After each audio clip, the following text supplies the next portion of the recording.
Okay, I'm here with Blue, and Blue has down a little bit of separation anxiety. And if the guardian says down, I'm not going to be happy with it. We just talked about that off camera. Come up with funny command words. Remember, dogs can read facial expressions. In this video, I'm going to share tips to help with if your dog has separation anxiety, as well as how to treat separation anxiety or stop your dog from having that behavior. Now, first of all, it's important to understand that separation anxiety is essentially a panic attack.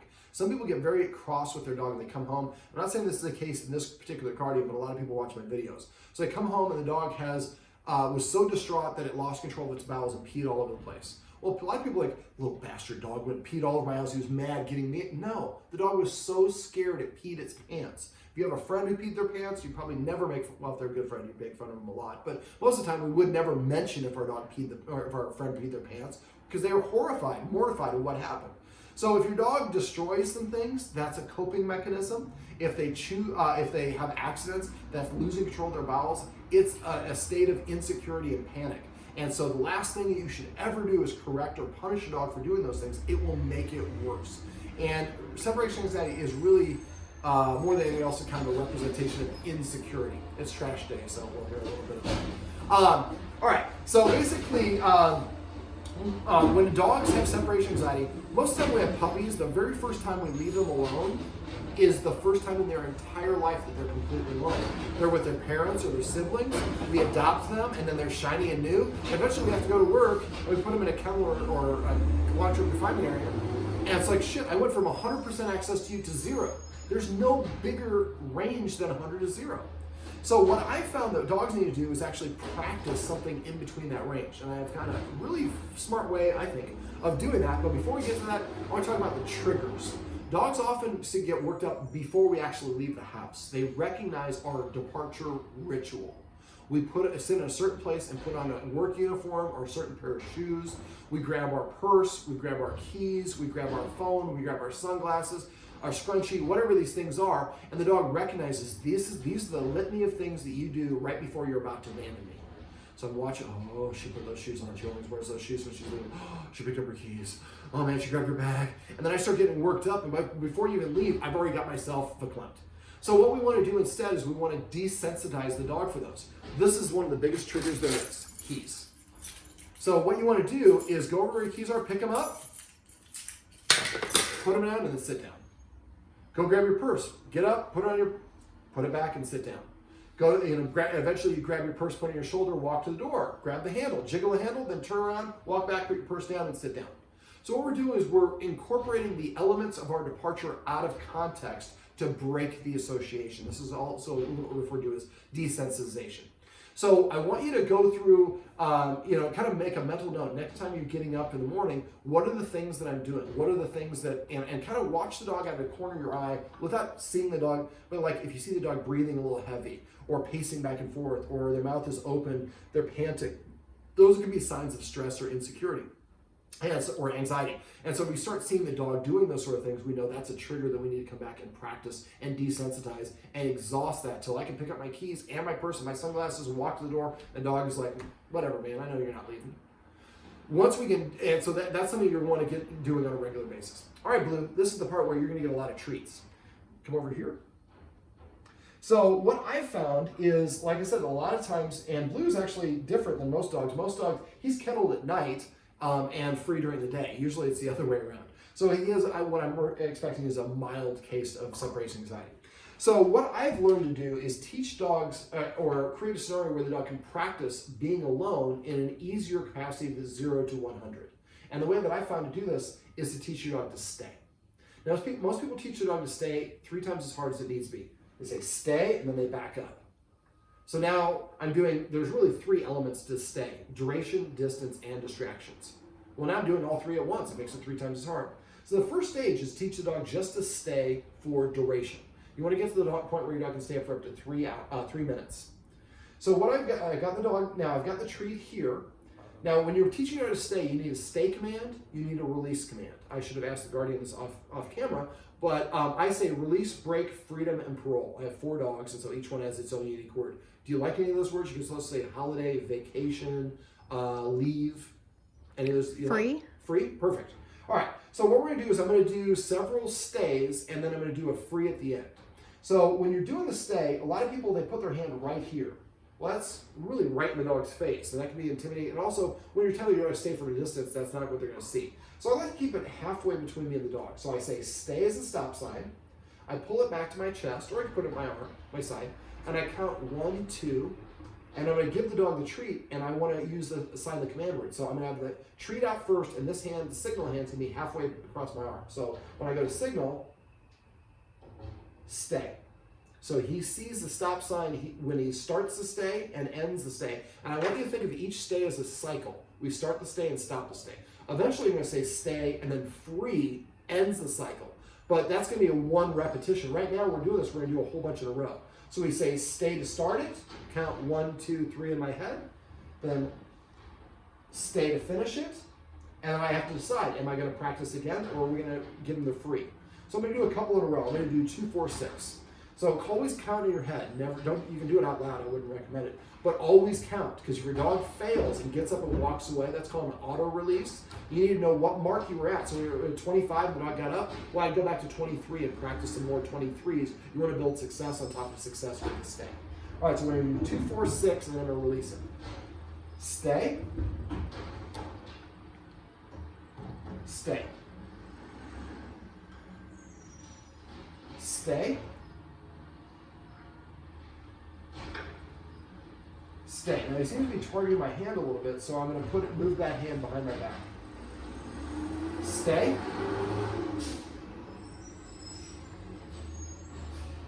Stay. Now I'm done with the stay. I want to tell him this time that he can go away. So I do that by going like this. 3. I put in context.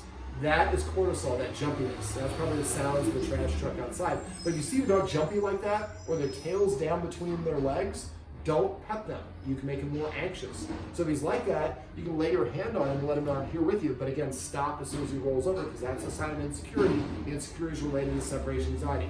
I think that this exercise will help you, but I think all the other stuff we've talked about off camera is probably going to be more helpful. But I would do this as well, because it's a nice way to practice. So once you get to the point where your dog can stay for up to 3 minutes, then you're ready to start moving to the next stage, which is distance. Now, one last thing before you do it. Always count in your head. There's 2 last things. But also, don't just practice here. If you only practice here, he'll be able to stay here like a ninja, but you go right there, he won't be able to stay. So practice all over the place, inside your place, preferably without distractions, because that's what that sound was. So when it's nice and calm and quiet, that's the time to practice. And practice, I usually practice for the stays. Once you get up to the point where you get up to 3 minutes, it's longer than 15 seconds, or excuse me, 90 seconds. But 90 seconds is usually the maximum I want to train it on when I'm teaching it a regular training exercise. After that, their neurons start getting fatigued.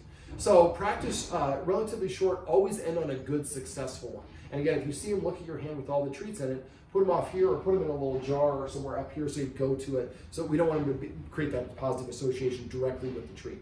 So once I got to the point where I'm up to 3 minutes and he can do that 5 times in a row, stay for 5 minutes. And you think this is super easy without moving away?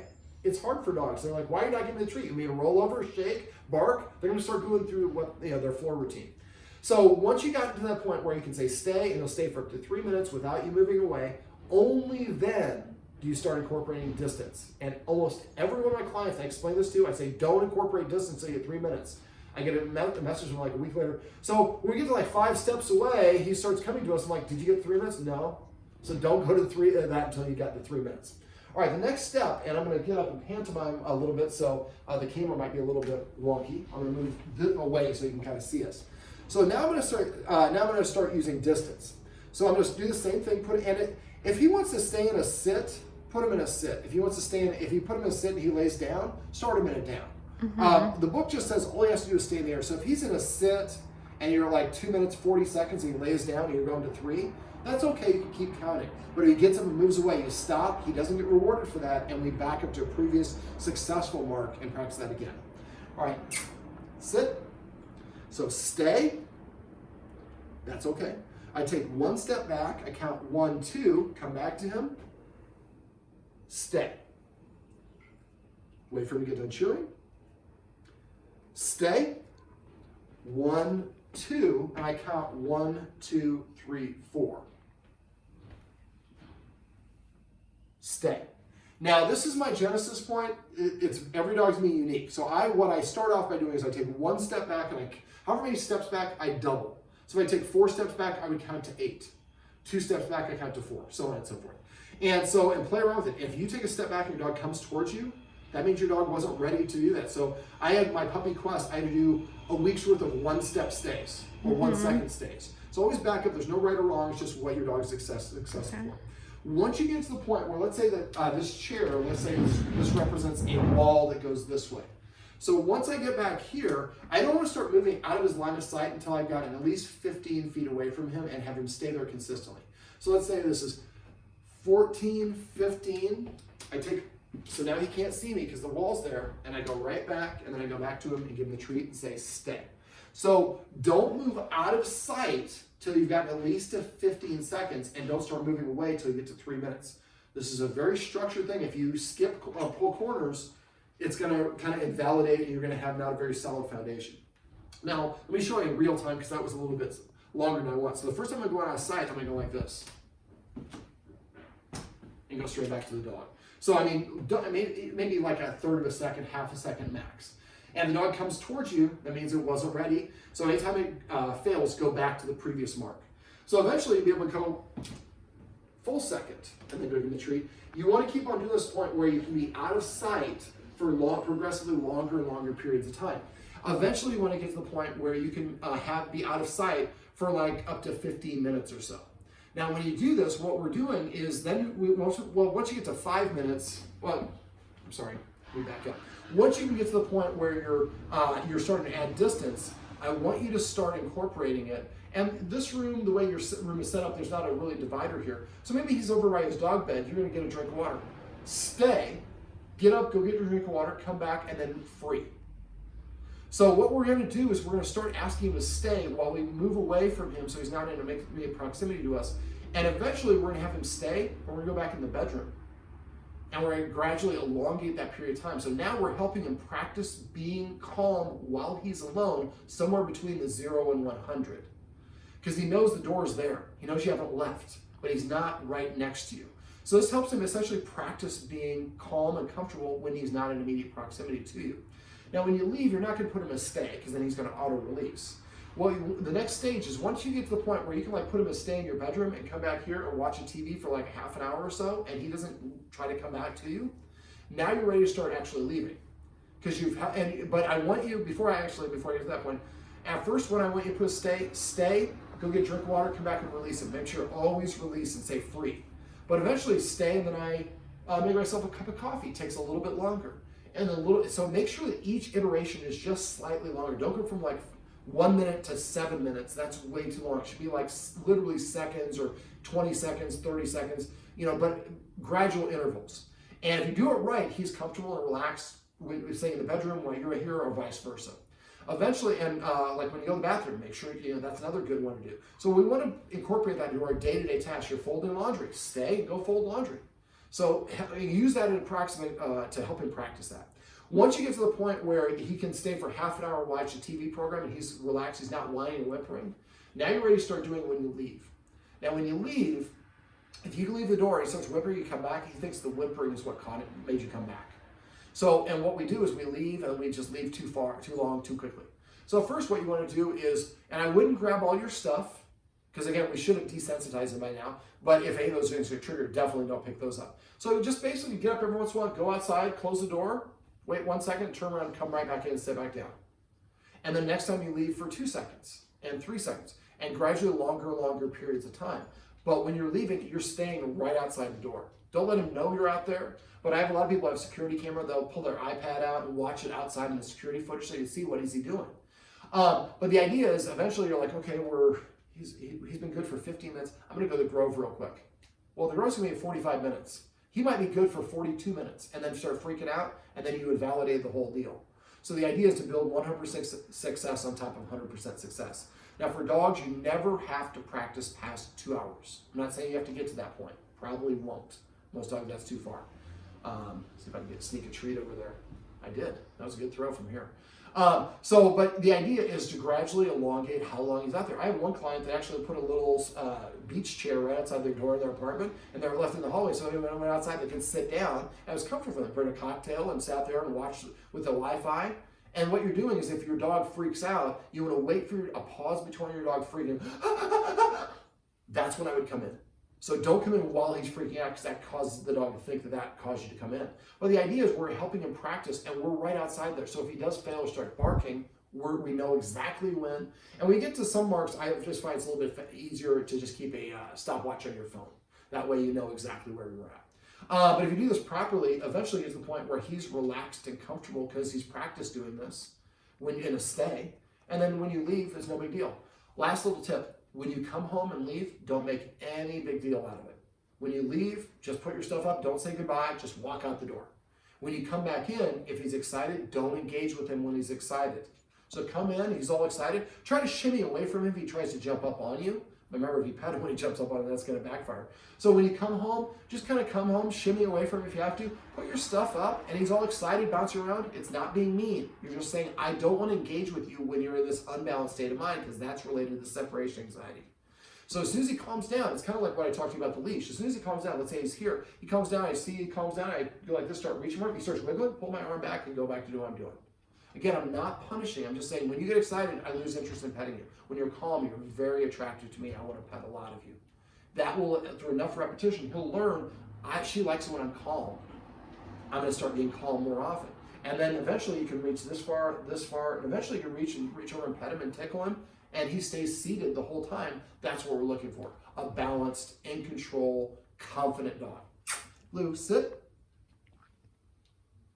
Sit. Remember, anytime you give a treat, the treat goes in the mouth first. They share the command word after. I just felt it there. You want to have your fingertips feel a little bit wet from his tongue before you say the command word.